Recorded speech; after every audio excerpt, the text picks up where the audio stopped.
Department of military affairs और ministry of home affairs भी शामिल हैं। इसके साथ ही वेंटिलेटर्स की जो एक कमी स्टेट में, कंट्री में महसूस की गई थी, उसके हिसाब से उसको अपग्रेड करने के लिए हमारे एक पीएसयू को हमने 10,000 वेंटिलेटर की आपूर्ति करने के लिए आदेश जारी किए हैं। इसके साथ ही भारत इलेक्ट्रॉनिक लिमिटेड से भी 1 से 2 महीने के अंतर्गत 30,000 एडिशनल वेंटिलेटर खरीदने का अनुरोध किया गया है। जैसे कि आपको मालूम होगा कि भारत इलेक्ट्रॉनिक्स लिमिटेड रक्षा मंत्रालय का एक सार्वजनिक क्षेत्र का उपक्रम है। सरकार देश में वेंटिलेटर्स की उपलब्धता बढ़ाने के लिए सभी रिक्वायर्ड कार्य कर रही है। इसके साथ ही 25 मार्च को टेलीमेडिसिन के लिए भी दिशा निर्देश जारी किए गए हैं। ये दिशा निर्देश और इनके द्वारा लॉकडाउन की अवधि में मार्च को टेलीमेडिसिन के लिए भी दिशा निर्देश जारी किए गए हैं। ये दिशा निर्देश और इनके द्वारा लॉकडाउन की अवधि में स्वास्थ्य सेवा का डिसेमिनेशन, अवेलेबिलिटी बढ़ाने के लिए इसके लिए डायरेक्शन इशू की गई हैं। मैं आप सबकी नॉलेज में लाना चाहूँगा कि माननीय राष्ट्रपति जी ने भी आज देश के सभी गवर्नरों, लेफ्टिनेंट गवर्नरों और साथ ही जो नॉन गवर्नमेंटल ऑर्गेनाइजेशंस हैं, जिसमें कि भारतीय रेड क्रॉस सोसाइटी भी है, उनके साथ भी वीडियो कॉन्फ्रेंस के माध्यम से कोविड-19 के ऊपर, उसको कंट्रोल करने के ऊपर और उसके साथ उसमें कैसे मिलकर हमें काम करना है, उसके लिए भी एक आज वीडियो कॉन्फ्रेंस की थी। साथ ही भविष्य में हमारी रणनीति क्या होनी चाहिए और एडिशनल स्टेप्स क्या लेने चाहिए, इसके लिए भी एक नेशनल टास्क फोर्स जो हमारी बनी हुई है, उसकी भी आज एक विस्तृत चर्चा, उसकी भी एक डिटेल्ड बैठक हुई है। स्वास्थ्य मंत्रालय ने फील्ड फ्रंटलाइन वर्कर्स को कोविड-19 से निपटने के लिए क्या क्या एक्शन लिए जाने चाहिए, उसके ओरिएंटेशन के लिए भी ऑनलाइन प्लेटफॉर्म को इस्तेमाल करते हुए एएनएम्स, आशा वर्कर्स और आंगनवाड़ी वर्कर्स को ओरिएंट करने के लिए एक national level training of trainers उसको ऑर्गेनाइज किया है। अब हम अभी बात कर रहे हैं, उस समय ये ट्रेनिंग चल रही है। इसके साथ ही All India Institute of Medical Sciences New Delhi, उसके तहत भी एक वेबिनार के थ्रू देश के डॉक्टर्स को क्लिनिकल मैनेजमेंट से रिलेटेड ट्रेनिंग आज दी गई है। इसी तरह के ट्रेनिंग प्रोग्राम हम सीरीज के रूप में ऑर्गेनाइज कर रहे हैं ताकि हम देश के गवर्नमेंट और प्राइवेट संस्थानों में काम करने वाले डॉक्टर्स को क्लिनिकल मैनेजमेंट रिलेटेड इश्यूज पर ओरिएंट कर सकें। आप सबको अवगत है कि सरकार ने हर स्वास्थ्य कार्यकर्ता के लिए 50 लाख रुपए बीमे का कवर की घोषणा भी की है, जिसमें सफाई कर्मचारी, वार्ड बॉयज, नर्सेज, आशा कार्यकर्ता, पैरामेडिक्स, टेक्नीशियंस, डॉक्टर्स और स्पेशलिस्ट जो इस कार्य से डील कर रहे हैं, उन सबको लगभग 22 लाख स्वास्थ्य कर्मियों को इससे फायदा होगा। कोई भी स्वास्थ्य कार्यकर्ता जो कोविड-19 के रोगियों का इलाज करते हुए किसी भी तरह की दुर्घटना अगर उनके साथ पेश आती है, तो इस योजना के तहत उनको 50 लाख रुपए एज इंश्योरेंस कवर भी दिया जाएगा। सभी सरकारी स्वास्थ्य केंद्र, वेलनेस सेंटर और केंद्र के अस्पतालों के साथ साथ राज्य के अस्पतालों में भी यह योजना लागू होगी। यह बीमा योजना कोरोना वायरस से लड़ने में मदद करने के लिए प्रधानमंत्री जी द्वारा जो गरीब कल्याण योजना, जिसके तहत 1.7 लाख करोड़ का एक पैकेज जो कल घोषित किया गया, उसके तहत की जाएगी। इसके साथ ही हमारे द्वारा की गई अपील के तहत मैं आप लोगों की दृष्टि में लाना चाहूंगा कि करीब 1.4 लाख कंपनीज जो हैं, उन्होंने अपने जो एम्प्लॉयज हैं उनको घर से काम करने की, वर्क फ्रॉम होम करने के लिए भी उन्होंने अपनी एक्सेप्टेंस दे दी है। साथ ही वर्चुअल ऑनलाइन जो G20 समिट कल हुआ था, उसमें माननीय प्रधानमंत्री जी ने भी दूसरे देशों को संबोधित करते हुए सभी सदस्य देशों से भी अपील की है कि वो इस महामारी के संकट से लड़ने के लिए मानव को केंद्र बिंदु के रूप में समझते हुए किसी भी तरह से अर्थव्यवस्था को नुकसान ना हो, या हो तो कम से कम हो, और ट्रेड डिसरप्शन को कम हो। उसके साथ साथ मिलकर कैसे हम G20 के देश मिलकर काम कर सकते हैं, उसके बारे में माननीय प्रधानमंत्री जी ने भी कहा है। इस समय पर जब पूरे देश में लॉकडाउन चल रहा है, मैं फिर से अपील करना चाहूँगा कि हर नागरिक हमें अपना सपोर्ट दे, वो घर पर रहें, सोशल डिस्टेंस बनाकर रखें। यह लड़ाई, जैसे कि मैं हमेशा कहता रहा हूं, यह लड़ाई समस्त समाज और संपूर्ण सरकार के द्वारा मिलकर करे जाने वाली लड़ाई है और इसमें सभी का समर्थन बहुत महत्वपूर्ण है। मैं आशा करता हूं कि जैसे अब तक हमें समर्थन मिलता रहा है उसी तरीके से हम इस लड़ाई को हर तरीके से सक्षम होकर मैनेज कर पाएंगे। धन्यवाद। धन्यवाद। और मैं अनुरोध करता हूं गृह मंत्रालय के प्रवक्ता से कि वो अपनी स्टेटमेंट मीडिया के सामने शेयर करें। गृह मंत्रालय निरंतर स्टेट्स और यूटीज के साथ मिलकर लॉकडाउन के एनफोर्समेंट को मॉनिटर कर रहा है। जैसा कि आपको पता है, एसेंशियल गुड्स एंड सर्विसेज की सप्लाई को जारी रखना है। इसको मद्देनजर रखते हुए हमने कार्गो मूवमेंट को अलाउ कर दिया है। ये इंस्ट्रक्शन स्टेट्स और यूटीज को रिएटरेट किए जा रहे हैं कि कार्गो मूवमेंट को वो इंश्योर करें।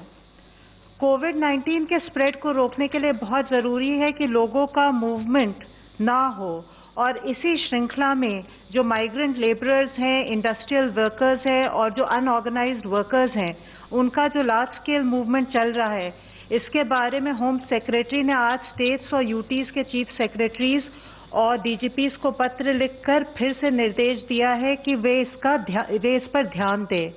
स्टेट्स और यूटीज को हमने रिक्वेस्ट किया है कि वे माइग्रेंट लेबरर्स के फूड और शेल्टर का इंतजाम करें। शेल्टर के लिए ऐसा स्थान ढूंढें जहां वाटर, सैनिटेशन, फूड की व्यवस्था हो सके। फूड पैकेट्स ऑर्गेनाइज करने के लिए और इन फैसिलिटीज को सुनिश्चित करने के लिए वे एनजीओज, सीएसआर इत्यादि का भी सहयोग ले सकते हैं। जो सरकार ने पब्लिक डिस्ट्रीब्यूशन सिस्टम के अंतर्गत फ्री फूड ग्रेन्स का डिसीजन लिया है और एसेंशियल आइटम्स के डिस्ट्रीब्यूशन का डिसीजन लिया है, उसको वो स्ट्रीमलाइंड वे में सुनिश्चित करें। होम सेक्रेटरी ने अपने पत्र में सभी स्टेट्स और यूटीज को फिर से ये भी कहा है कि स्टूडेंट्स और वर्किंग वुमेन हॉस्टल के जो इनमेट्स हैं उनका ध्यान दें। होटल्स, रेंटेड अकोमोडेशन इत्यादि को ओपन और फंक्शनल रखें, परंतु सभी कोविड-19 से संबंधित जो एहतियात हैं उनको भी बरतें। आज गृह मंत्री जी ने भी कुछ मुख्यमंत्रियों के साथ स्थिति का जायजा लिया है और समस्याओं का निदान करने के लिए अनुरोध किया है। अभी होम सेक्रेटरी ने इन मुद्दों पर डीजीपीज के साथ भी वीडियो कॉन्फ्रेंस पर मीटिंग की। उन सबसे ये रिक्वेस्ट किया कि ये जो सारे इंस्ट्रक्शंस हैं ये फील्ड लेवल तक, कटिंग एज तक पर्कुलेट करें।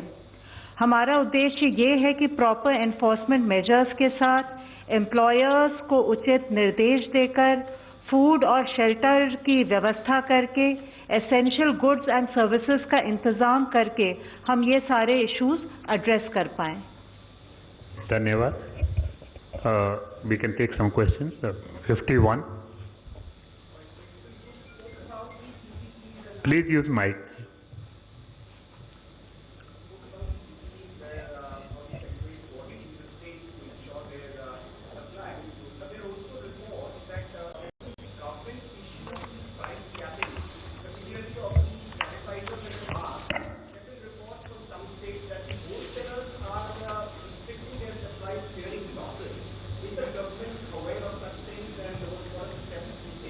See, as far as PPEs are concerned, as you are aware, earlier since the cloth was primarily imported, there was some issues, some bottlenecks in terms of their availability. Similarly, there were issues also related with respect to N95 masks because of the imported component. Government is aware of the issue. As I had briefed earlier, 31st January itself we actually prohibited their export. We had also revised our guidelines based on the COVID-19 virus, and based on that what type of material available in country would be sufficient in terms of managing these cases.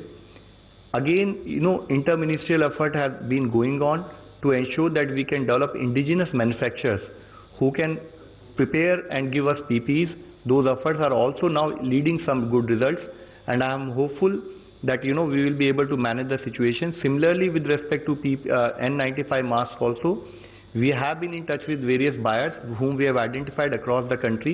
We are also coordinating with states in terms of ensuring that based on their demand, whatever support and facilitation needed to be done at the Government of India level, we are able to provide it to them. 156.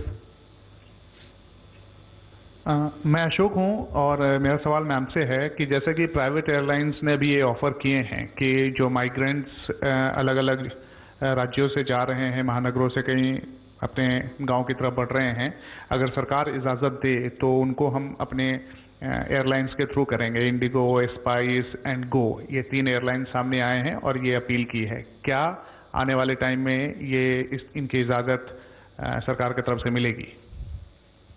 जैसा आपको पता है, lockdown का main उद्देश्य ये है कि जो व्यक्ति जहां है वहीं रहे। मैंने पहले भी कहा कि हम चाहते हैं कि जो व्यक्ति जहां है वहीं रहे, वहीं उसको हम सुरक्षित और सुचारू रूप से सेफ रख सके। तो मेरे ख्याल से हम उसी डायरेक्शन में चलेंगे। अभी हम ऑनलाइन क्वेश्चन ले लेते हैं। The cabinet secretary has flagged gaps in the surveillance of traveller who came back to India prior to March 5 when the universal screening began. How many such people are yet to be identified? There is a similar question. There is a possibility that there may be gaps in number of persons coming from abroad and number of persons being monitored. How to ensure that all persons are monitored properly? So what Cabinet Secretary has written the letter to the Chief Secretary which is being mentioned. It is a letter which is part of our routine communication with states, wherein we have requested that while we comment that they have done excellent good work so far, also in terms of monitoring all the passengers, we have effectively requested them that kindly continue with that same pace, continue with that same momentum, and ensure that all international passengers, the list of which it has been given by the Bureau of Immigration, they also should be monitored till the logical end in terms of our incubation period of 14 days and 28 days in terms of the overall monitoring. This is part of our regular communication with the states to ensure that collectively states and Government of India work together to ensure that no cases are found and we are able to monitor all the international passengers. 41. News से हूँ। कितने राज्यों ने dedicated कोविड-19 के लिए अलग से अस्पताल बनाए और कितनी बेड कैपेसिटी है सबकी? देखिए, जैसे मैंने आपको कल बताया था कि हम स्टेट्स के साथ एक कंटिन्यूस कम्युनिकेशन अप्रोच से काम कर रहे हैं। जैसे जैसे सिचुएशन इवॉल्व हो रही है उसी हिसाब से गवर्नमेंट ऑफ इंडिया और स्टेट्स का रेस्पॉन्स बढ़ता जा रहा है। तो जैसे कल मैंने आपकी नॉलेज में लाया था कि 17 स्टेट्स में ऑलरेडी कोविड-19 डेडिकेटेड हॉस्पिटल या ब्लॉक्स बनाने का कार्यक्रम शुरू हो चुका है और उसी के तहत ही जब हम अभी बात कर रहे हैं तो हमारे स्वास्थ्य मंत्रालय में सारे स्टेट के एमडी, एनएचएम्स और गवर्नमेंट ऑफिशियल के साथ एक और डिटेल डिस्कशन वीडियो कॉन्फ्रेंस चल रही है कि जिन स्टेट्स ने अब तक आइडेंटिफाई कर लिया है उसको वो कैसे इक्विप करें और एडिशनल स्टेट्स कैसे और एडिशनल ब्लॉक्स और एडिशनल हॉस्पिटल्स को उस कोविड डेडिकेटेड 19 हॉस्पिटल के रूप में तैयार कर सकें। ये एक ऑनगोइंग एफर्ट है और इसका एक ही जो हमारा जो थॉट प्रोसेस है वो ये है कि in terms of management state should have sufficient capacity as and when cases come. Online question. On account of OPDs being closed, is there an alternative suggestion to the patients who might still require care? What can they do if they really still need to see a doctor? What is the protocol in such cases? So there is a very positive news I brought to your knowledge just now. We have already issued national telemedicine guidelines. This facilitates the process wherein doctors sitting at their home can provide services to the patient, and we would really urge and request all citizens to kindly take advantage of it. All doctors also to utilize this as an opportunity to provide services to the community. 21. From the week. My question is to Dr. Ganga Khetkar. Dr. Ganga Khetkar, now that NIV has isolated the virus, where do we stand on research on the vaccine and drugs? The global race for drugs and vaccines is on. Where is India in that race? We have prioritized. No? One needs to prioritize. You have finite resources, you have finite manpower, so you need to prioritize what you would like to do right now.